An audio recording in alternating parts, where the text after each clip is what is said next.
আজ সানডে, রথিনের ইচ্ছে হয়েছে আজ একটু বিরিয়ানি খাওয়ার। যদিও আমার হাতের বিরিয়ানিটা ও খুব পছন্দ করে। আমারও ইচ্ছা করছিল, শুধু ওর একার বলাটা ভুল হবে। আজ 15 দিন ভেজ খেয়েছি, তো আর পারছিলাম না, তাই ডাক্তার ওষুধ সব ভুলে গিয়ে লাইট করে বিরিয়ানিটা বানিয়েই ফেলছি। তো ঘুম থেকে উঠেই যেটা আমাকে খেতে হয় আমন্ড, তো সেটা খেয়ে নিলাম। আগের দিন রাতে ভিজিয়ে রেখেছিলাম। আর ওদিকে দেখো, প্রথমেই দেখিয়ে দিয়েছি পেঁয়াজ বেরেস্তা ভাজতে বসিয়ে দিয়েছি।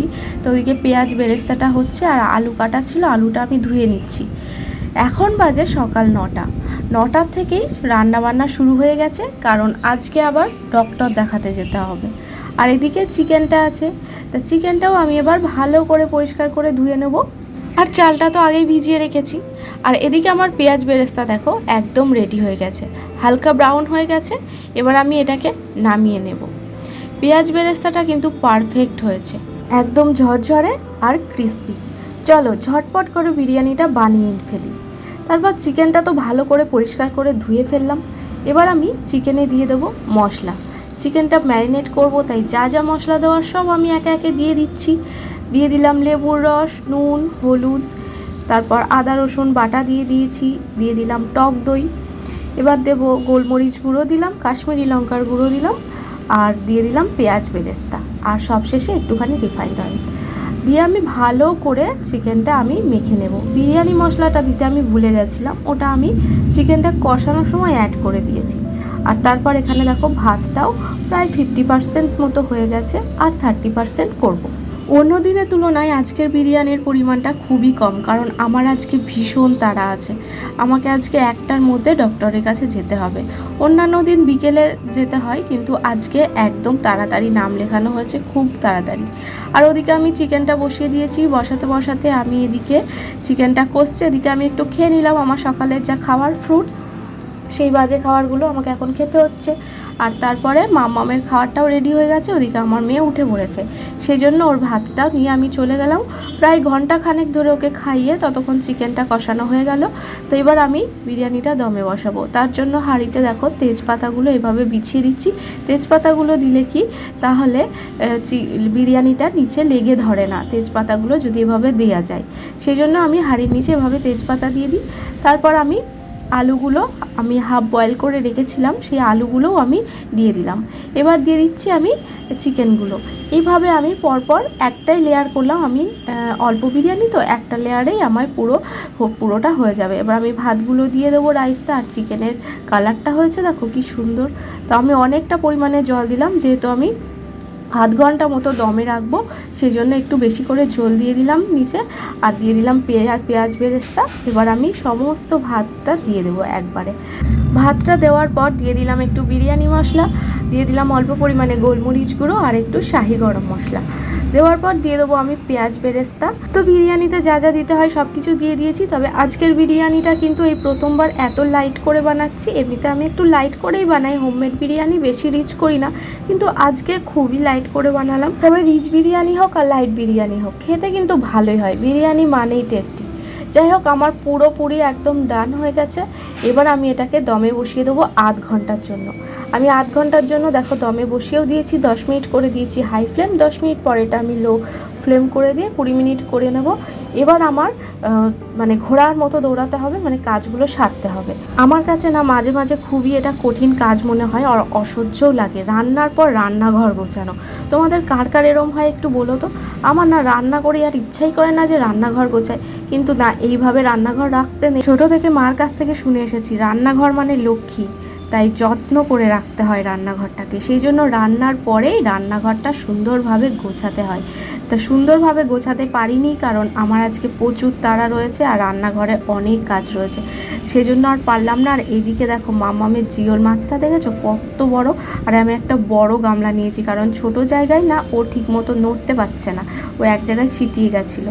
তা একটা দুটো মাছ এনেছিল রতিন, ভীষণ বড় বড়। একটা আমি জলের মধ্যে রাখলাম, আর একটা মা কেটেছে। এবার এই মাছটা আজকে রান্না করব আমি। তা পুরোটাও করিনি, হাফ আমি ফ্রিজে রেখে দিলাম, আর হাফ রান্না করছি মাম্মামের জন্য। মামামের ওদিকে ঝোলটা ফুটছে আর এদিকে আমি ঘর গোছাবো। এখন বাজে জানো কটা? এখন বাজে প্রায় 1:45 আর 15 মিনিট বাদে আমাকে রেডি হয়ে যেতে হবে ডক্টরের কাছে। কিন্তু দেখো আমার এখনও কিচ্ছু হয়নি, আমি এখনও বিছানা গোছাতে আসলাম। কারণ কি, সকাল থেকে এখনও বিছানা গোছাইনি। আর আগেই তো দেখলাম মশারিটাও তোলা হয়নি, তো মশারি তুলে আমি বিছানাটা ঝেড়ে তারপর বিছানা, আর আজকে আমার আবার বেডশিটটাও চেঞ্জ করতে হবে। রথিনকে বললাম যে থাক, আজকের দিনটা থাক। রথিন বলল না, একদিন হয়ে গেছে বাবা, একদিন হয়ে গেছে বেডশিট আছে, আজকে তো চেঞ্জ করতেই হবে। তাহলে ভাবো, আমার প্রত্যেক দিন বেডশিট না চেঞ্জ করলে হয় না। একদিন করিনি, তাই জন্য আমাকে আজকেই করে নিতে হলো। যাই হোক, বেডশিটটা আমি চেঞ্জ করেই তারপর ঝটফট করে চলে যাব স্নান করতে। ওদিকে রথিন গেল দেখতে আদেও ডক্টর এসছেন কিনা, কারণ ডক্টরদের কি হয় যে অনেক জায়গায় চেম্বার থাকে, ওনারা সঠিক টাইমে না এসে পৌঁছাতে পারেন না, সেই জন্য বসে থাকতে হয় গিয়ে। তাই আমি বললাম ফালতু বসে থেকে লাভ নেই, আগে তুমি দেখে এসো ডাক্তার এসছে কিনা, কারণ আমাদের বিল্ডিংয়ের নিচেই ওনার চেম্বার, সেই জন্যই ওকে পাঠালাম। আর তারপর রথিন বলল যে না, আধ ঘন্টা মতো লেট করো, অসুবিধা নেই। তাই মামামের মাছের ঝোলটা করে আমি চলে গেলাম স্নান করতে। Hello everyone, good afternoon. এখন বাজে দুপুর 2 আর আমি এখন যাচ্ছি ডক্টরের কাছে। তো টাইম ছিল 1টার সময় যাওয়ার, কিন্তু ওদিন একবার 1টার সময় গেছিলো, তখন ডক্টর আসেননি।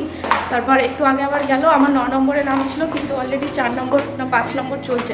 তা আমি তখন স্নান করছিলাম, রথিন বলছে তাড়াতাড়ি করো, ডাক্তার চলে এসছে। সেই বকাঝকা দিয়ে, মানে কি বলবো, 5টা মিনিটও না, 3 মিনিটের মধ্যেই আমি রেডি হয়ে চলে এসেছি। কী অবস্থা দেখো, চুল ছেড়েই চলে এসেছি। আমার চুলটা এখনও ভেজা, এখনও টকটক করে জল পড়ছে, ভালো করে চুলটা মুছতেও পারি, শ্যাম্পু করেছি ওই জন্য। তো মোটামুটি খুব একটা গরম নেই আজকে। তো চলো দেখি ডাক্তার কি বলে না বলে।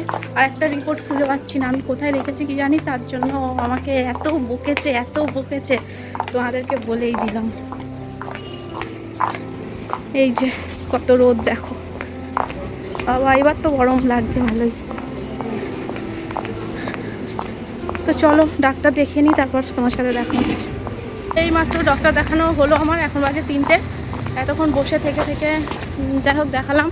তা আমি ছটফট করছি কখন বাড়ি যাবো, কারণ মেয়েটাকে আমার খাওয়াতে হবে, ওর খাওয়ার টাইম পেরিয়ে গেছে। কি করছে কি জানি, দেখি। তা এই যে ওষুধ দিয়েছে, প্রেসক্রিপশান সব আছে, চলে এসেছি। চলো আগে বাড়ি যাই, তারপর ডক্টর কি বললেন তোমাদের সাথে পরে কথা বলছি। বাড়ি এসেই আগে আমি আমার মামামকে খাইয়েছি 1 ঘন্টা ধরে। তারপর এখন বাজে প্রায় 3:45 মতন বাজে। এখন আমি আর রথিন খেতে বসেছি। রথিন আমাকে ছাড়া খাবে না। আর ওদিকে দেখো একটাও কথা বলছে না, কারণ ওর প্রচণ্ড খিদে পেয়ে গেছে। আর সামনে বিরিয়ানির প্লেট থাকলে কিন্তু কারোর কথা আর মুখে আসে না, শুধু খাওয়াটাই আসে। আর সেই জন্য আমি ভাবলাম না, আমাকে তো তোমাদের সাথে একবার শেয়ার করতেই হবে। খাওয়াতে পারছি না ঠিকই, কিন্তু দেখাতে তো হবেই, সেই জন্য। আর দেখো কি সফট হয়েছে আজকে চিকেনটা, ভীষণ সফট হয়েছে, কারণ আমি চিকেনটা বসিয়ে দিয়ে মাম্মামকে খাওয়াতে গেছিলাম সকালে, সেই জন্য 1 ঘন্টা ধরে চিকেন হয়েছে। মানে মাটন লাগে 1 ঘন্টা হতে, আজকে আমি চিকেন করেছি 1 ঘন্টা ধরে।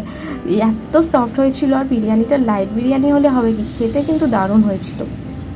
যাই হোক, এবার তো কোল্ড ড্রিঙ্কস খাওয়ার পালা। তা আমি অল্প একটু নিলাম, আর সবার জন্য কোল্ড ড্রিঙ্কসটা আমি সার্ভ করে দিচ্ছি। তা প্রথমে এবার সবাই দিয়ে দিলাম সবাইকে, আর তারপর আর ভিডিও করিনি। এটা কিন্তু এখন বাজে প্রায় রাত 10টা মতো। এখন দেখো মাম্মামকে নিয়ে আমি খেলা করছি। সারাদিন মাম্মামকে তোমাদের দেখাইনি, কারণ দেখানোর সুযোগ পাইনি, নানান ব্যস্ততার মধ্যে ছিলাম। সন্ধেবেলাতে ভিডিও করিনি ঠিকই, কিন্তু কাজ করেছি প্রচুর। মানে অনেক জামা কাপড় গোছানোর থেকে একটু ঘরবাড়ি গোছানোরও ছিল, আর আমার না ভালোও লাগছিল না।